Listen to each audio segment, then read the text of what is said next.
Hello ಸ್ನೇಹಿತರೆ, ಯಾರ್ಯಾರು ನಮ್ಮ ಟೀಚರ್ಸ್ ರಿಕ್ರೂಟ್ಮೆಂಟ್ಗೆ ಅಪ್ಲಿಕೇಶನ್ ಹಾಕಬೇಕಂತ ಕಾಯ್ತಿದ್ದೀರಾ? ಸೊ ಅವರಿಗೆ ಡಿಪಾರ್ಟ್ಮೆಂಟ್ ಆಫ್ ಸ್ಕೂಲ್ ಎಜುಕೇಷನ್ಸ್ ಕಡೆಯಿಂದ ಒಂದು ಅಪ್ಡೇಟ್ ಇದೆ. ಸೊ ಅಲ್ಲಿ ಅಪ್ಡೇಟ್ ಏನು ಅಂದರೆ, ಆ್ಯಕ್ಚುಲಿ ಅಪ್ಲಿಕೇಶನ್ನ ನಾವು 18ನೇ ತಾರೀಕು ರಿಲೀಸ್ ಮಾಡ್ತೀವಿ ಅಂತ ಹೇಳಿದರು ಆನ್ಲೈನಲ್ಲಿ. ಸೊ ಅದಾದಮೇಲೆ ಸ್ಕೂಲ್ ಎಜುಕೇಷನ್ ಕಡೆಯಿಂದ ಏನು ಅಪ್ಡೇಟ್ ಬಂತು ಅಂದರೆ 18ನೇ ತಾರೀಕು ಬೆಳಗ್ಗೆ 11 ಗಂಟೆಗೆ ರಿಲೀಸ್ ಮಾಡ್ತೀವಿ ಅಂತ ಬಂತು. ಸೊ ಅದಾದಮೇಲೆ 11 ಗಂಟೆಯಿಂದ 18ನೇ ತಾರೀಕು 6 ಗಂಟೆ ಸಾಯಂಕಾಲ 6 ಗಂಟೆಗೆ ಅಪ್ಲಿಕೇಶನ್ ರಿಲೀಸ್ ಮಾಡ್ತೀವಿ ಅಂದರು. ಅದಾದಮೇಲೆ ಅಪ್ಲಿಕೇಶನ್ನ ನಾವು 19ನೇ ತಾರೀಕು ಬೆಳಗಿನ ಜಾವ 2 ಗಂಟೆಗೆ ರಿಲೀಸ್ ಮಾಡ್ತೀವಿ ಅಂತ ಅಪ್ಡೇಟ್ ಬಂತು.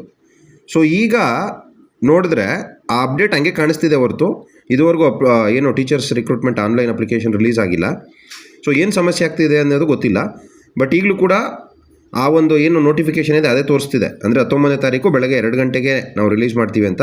ಸೊ ಇದುವರೆಗೂ ಅಪ್ಲಿಕೇಶನ್ ಇನ್ನೂ ಆನ್ಲೈನ್ ಅಪ್ಲಿಕೇಶನ್ ಲಾಂಚ್ ಆಗಿಲ್ಲ. ಸೊ ನೋಡೋಣ ಯಾವಾಗ ಅಪ್ಲಿಕೇಶನ್ ಲಾಂಚ್ ಮಾಡ್ತಾರೆ ಅಂತ. ಸೊ ಅಪ್ಲಿಕೇಶನ್ ಲಾಂಚ್ ಆಗಿದ ತಕ್ಷಣ ನಾನು ನಿಮ್ಗೆ ಇನ್ಫಾರ್ಮೇಷನ್ ತಿಳಿಸ್ತೀನಿ. ಸೊ ನೀವೇನು ಮಾಡ್ಬೋದು, ಆನ್ಲೈನಲ್ಲಿ ಅಪ್ಲೈ ಮಾಡ್ಕೋಬೋದು. ಸೊ ನಾನು ಆನ್ಲೈನಲ್ಲಿ ಯಾವ ಥರ ಅಪ್ಲೈ ಮಾಡೋದು ಅಂತ ಕೂಡ ತೋರಿಸ್ಕೊಡ್ತೀನಿ. ಸೊ ಇದೇ ಥರ ಇನ್ನೂ ಟೀಚರ್ಸ್ ರಿಕ್ರೂಟ್ಮೆಂಟ್ ಬಗ್ಗೆ ಅಪ್ಡೇಟ್ಸ್ ಬೇಕಂದರೆ ನನ್ನ ಚಾನಲ್ನ ಸಬ್ಸ್ಕ್ರೈಬ್ ಆಗಿ ಅಂತ ಹೇಳ್ತಾ, ಜೈ ಹಿಂದ್, ಜೈ ಕರ್ನಾಟಕ.